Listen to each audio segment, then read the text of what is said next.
So this is Srimad Bhagavad Gita as it is, chapter 14, text 3, translation. The total material existence called Brahman is the source of birth, and it is that Brahman that I impregnate, making possible the births of all living beings, O son of Bharata. Purport.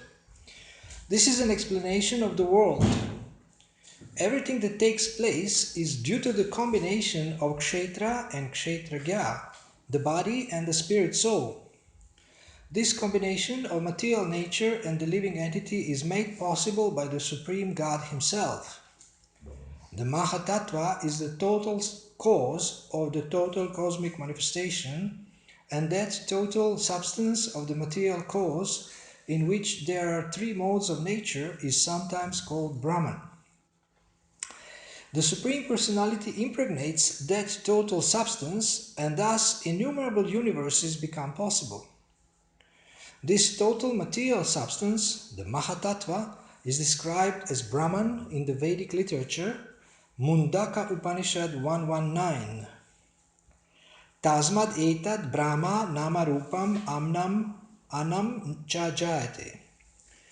The Supreme Person impregnates that Brahman with the seeds of the living entities. The 24 elements, beginning from earth, water, fire, and air, are all material energy, and they constitute what is called Mahat Brahma, or the Great Brahman, the material nature. As explained in the 7th chapter, beyond this there is another, superior nature, the living entity. Into material nature, the superior nature is mixed by the will of the Supreme Personality of Godhead, and thereafter all living entities are born of this material nature. The scorpion lays its eggs in piles of rice, and sometimes it is said that the scorpion is born out of rice. But the rice is not the cause of the scorpion. Actually, the eggs were laid by the mother. Similarly, material nature is not the cause of the birth of the living entities. The seed is given by the Supreme Personality of Godhead, and they only seem to come out as products of material nature. Thus, every living entity, according to his past activities, has a different body created by this material nature, so that the entity can enjoy or suffer according to his past deeds. The Lord is the cause of all manifestations of living entities in this material world. Mama yonir mahat brahma tasmin garbham dadamyaham sambhava sarva bhutanam tato bhavati bharata. The total material substance called Brahman is the source of birth, and it is that Brahman that I impregnate, making possible the births of all living beings, O son of Bharata. Srila Prabhupada starts the purport by saying, this is the explanation of the world. So everything that takes place in this world is due to the combination of Kshetra and Kshetragya. Kshetra is the body, Kshetra means field also, and Kshetragya is the knower of the body, so the person that knows the body, and that's the living being which is situated in the body. The body itself is dead, but when the soul is inside, then it becomes alive and it can perceive. Because you as a soul are now in your body, you can perceive this room, you can perceive everything, the sound of my voice, the colors, maybe the smells. I can smell this wonderful garland. You cannot because you are far away. And so this perception is facilitated by the presence of the soul. Otherwise, the body cannot perceive without the presence of the soul. If you have questions, please keep them for later. So now we can theoretically understand that I'm the soul, I'm not this body. How many of you believe that you are a soul? How many of you have lost fair amount of fear because of this realization. Okay, nice, very nice. So when we have this understanding, then we lose fear because we know I'm never gonna die. I will always be somehow existing. And it is described in the scriptures that we exist eternally as parts and parcels of the Lord. But now it is said that when the cosmic manifestation is annihilated, then all the living entities enter into the body of Mahavishnu and remain in the sleeping state or dormant state, and they wait for the next creation, and then they are impregnated by the sight of the Lord into the material cosmic manifestation. And then they start to be active. Some of them continue where they have stopped in their previous lives. So it's a very scientific explanation of what is happening. Somebody may say, oh, that's Indian mythology, or, it's a story, it's a fairy tale. But actually it makes a lot of sense. If a creator creates, Vedic literature explains how creator creates. And this is given also in the Bhagavad Gita in a very concise form. So you have a kshetra and you are a kshetragya. You know your body. You can now feel that maybe your back hurts or some other parts hurt because you are sitting, and I'm a little bit more comfortable here. I have my knees like this, and I also, some parts of my body hurt, but you don't know what they are because you're not in my body. You're not conscious what's happening in my body, and I'm not conscious what is happening in your body. But we are all knowers of the body, knowers of our own body. Of course, some people have like psychic abilities to feel other people's pain. You have heard about this? Yeah. So that's an exception. But generally, people cannot actually, they can see that somebody's suffering, but they cannot feel the same pain. I know people who can feel the same amount of pain that maybe you suffer at a particular moment. And then they try to help you.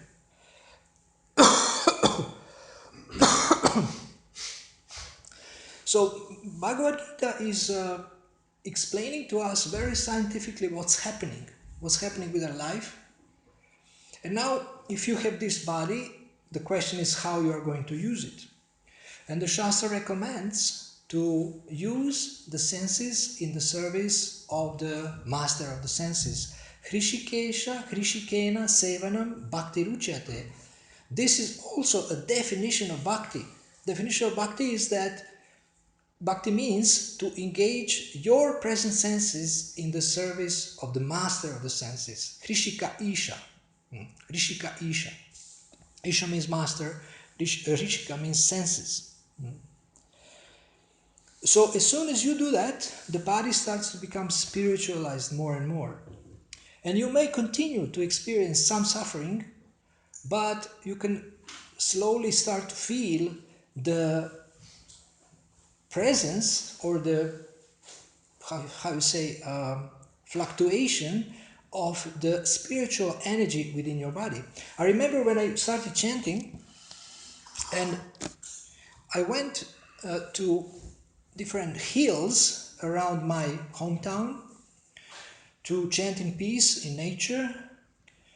And then when I came back in the evening, I would look at the mirror in my eyes, and I would see that there is some amazing energy coming out of my eyes, and my face is different out of all this chanting, because of all this chanting. And I could feel that this, I have never experienced this before in my life. Just from the energy point of view, what to speak if your intelligence is touched, or maybe your emotions are touched.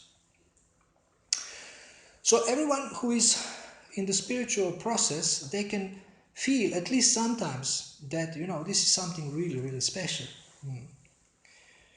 When you engage your field of activities, your kshetra, your body, in the spiritual activities, then you can start to feel the presence of the spiritual energy. But we are originally spiritual, and we are inside this body, and in a path of perfection, Srila Prabhupada explains that the soul is now in a seed-like form and it also grows. It seems like that our body has shrinked, but we cannot compare material and spiritual bodies, a different level of existence. But that he said that as the small seed in the embryo is growing, similarly your spiritual body grows as you practice the spiritual process, as you chant Hare Krishna and read and engage in devotional service. So as you practice, you can experience this more and more and more. And now this body maybe have a nice shape, maybe healthy when you are younger, but it will deteriorate. That's the law of nature. But spiritual body is the real beauty studio. Spiritual body is a real Miss or Mr. Universe competition. Because this body is beautiful, this body doesn't need so many sprays to change the impression of the body or the smell of the body. This body doesn't need so many, the whole cosmetic industry and all kinds of experts to make your body look better than it looks like. Because your spiritual body originally is beautiful, it has a nice smell. Like the body of Lord Rishabhadev, even his stool had a nice smell. We know how human beings' stool smells. That's why we have a lot of sprays. But he would do his duty, his thing, and go away, and then there was beautiful smell, because what comes out of the spiritual body doesn't stink. And what comes out of this body from different holes, it has a very awful smell. So if you want a real beauty, then chant Hare Krishna and go for the spiritual body. And then your real beauty, the beauty of your soul, will manifest. And you may be rest assured that your soul has a form. Your soul has a form and your soul is beautiful. And also your soul or yourself as a soul are much more intelligent than now.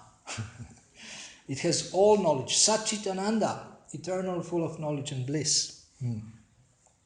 Now we find in the Upanishads that the absolute truth is described in the impersonal way. So it is described as Brahman. I remember when my friend gave me the first blue little book of Upanishads. This is like a selection or compilation of different verses from different Upanishads. I was so impressed. They speak about completely different level of existence, and I was attracted. And I didn't know that the Bhagavad Gita is from the same tradition. I read the Gita also, but later I found out, and then I got Ishopanishad from Srila Prabhupada. So Upanishads will say that the Absolute Truth doesn't have legs, doesn't have arms, doesn't have senses, but it doesn't mean it really doesn't have the form and the senses, but it means it doesn't have material senses, material limbs. And it has spiritual form, which is called Satchitananda Vigraha in the case of the Supreme Personality of Godhead. So, although Upanishads help people to develop some spiritual understanding about the Absolute Truth and the source of everything, and they call it Brahman, actually there is more than just Brahman. There is Brahman, Paramatma, and Bhagavan. Vadanti tat tattvavidas tattvam yaj jnanam advayam Brahmeti Paramatmeti Bhagavaniti Shabdete. Srimad Bhagavatam describes 3 levels of the realization of the Absolute Truth. Impersonal Brahman, which is all-pervading light. Localized Paramatma, Andantarasta Paramanuchayantarastam, which in every heart there is a super soul, and in every atom there is a super soul, and Bhagavan, the Supreme Personality of Godhead. So when you realize Brahman, you have realized the eternal aspect of the Supreme Lord.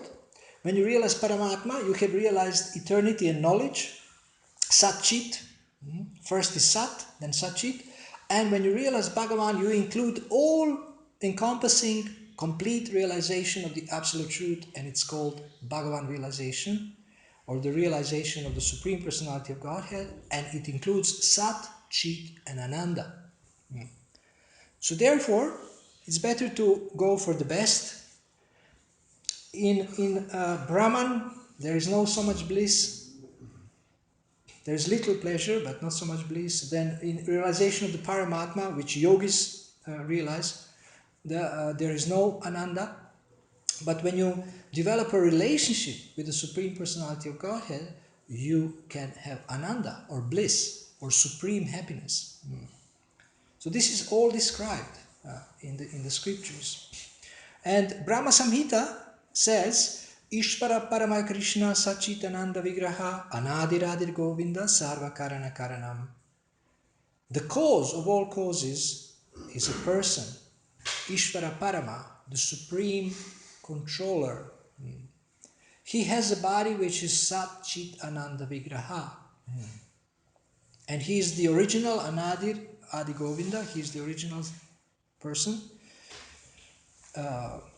And he's the cause of all causes. Now, to me, the understanding that the God is the cause of all causes can help us in a very practical way in our everyday lives and in our relationships. For example, if somebody insults you, imagine you are very, introspective person. You are reflective. And if somebody insults you, you think, oh, God is the cause of all causes. So he has somehow inspired this person to insult me, and he is watching how I'm going to react. So when somebody insults you, you think of God, how he is the cause of all causes, Sarva Karana Karanam. You remember the Brahma Samhita verse. And then you think, okay, what can I learn from this? Most people, they get upset. If somebody insults them, they insult them back, or they beat them up, or they get depressed, frustrated.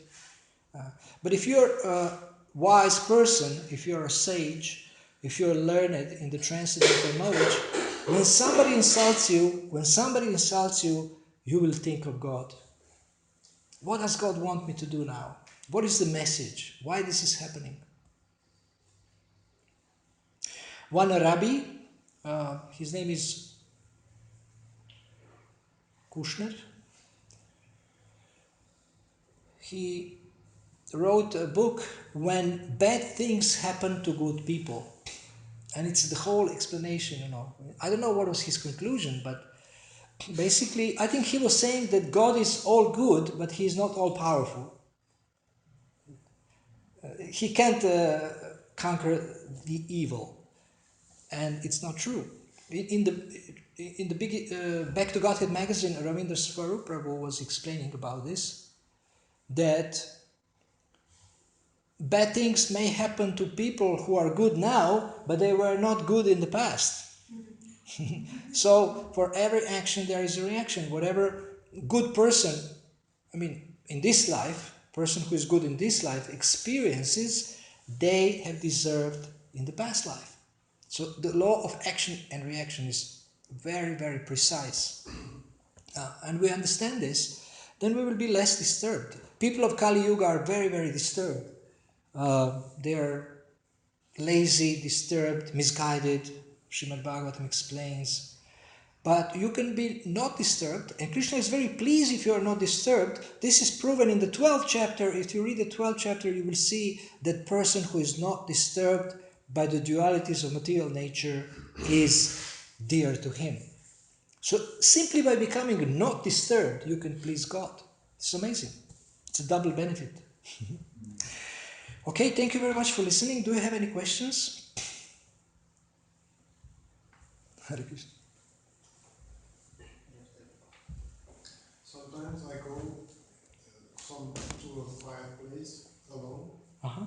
and then I talk to God or to myself, I don't know, but if I try 15 minutes to talk for some signal or something to say, nothing happened.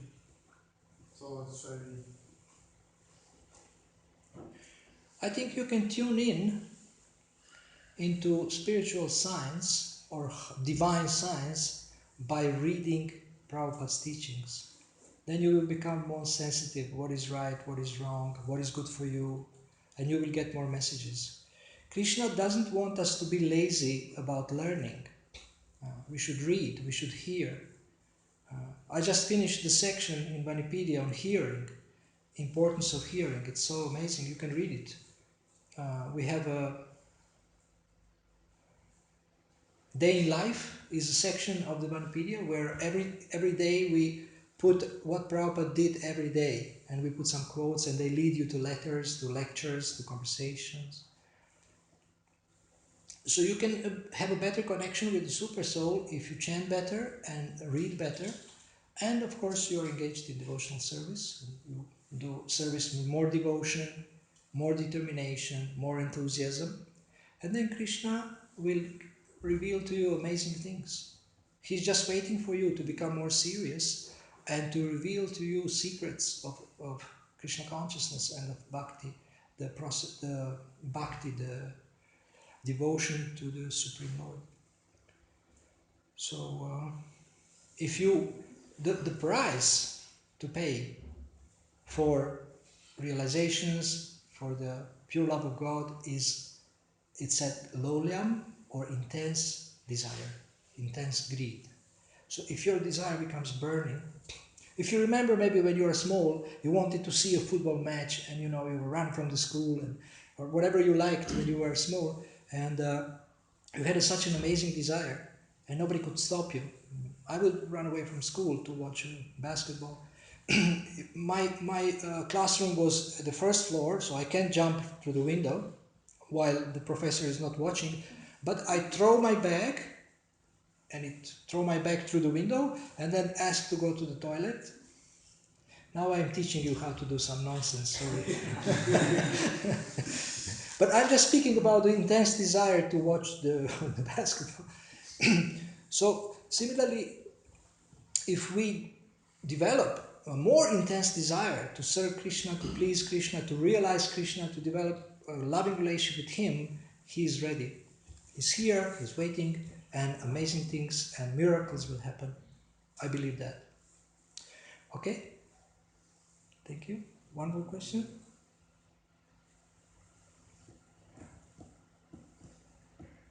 Wow, so many devotees. Little by little, and then it becomes a lot. First few, and then now this is the best so far. And the 12 also online. What? 12 also online.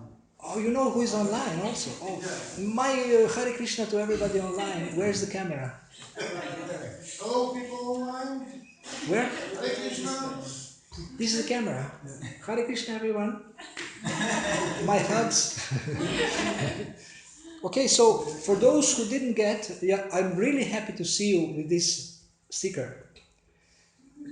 And I want to tell you who created these stickers. This person is here. She came all the way from Budapest. This is Shyama Mohita. And she's making these stickers. She's paying for them, everything, printing them. She also brought some more. I was giving you Croatian stickers, but now we have English stickers. Be happy. So anybody who wants, you can come. And we have also Vanipedia to improve your chanting, Vanipedia leaflet and your reading. And for lucky winners who really, really fired up to listen to Prabhupada, we have a CD. 500 videos, 540. So you're not very fired up to get the gifts. It's time that you're going to give us such a great present. We're like stunned of ecstasy. I have to stop my recording, sorry.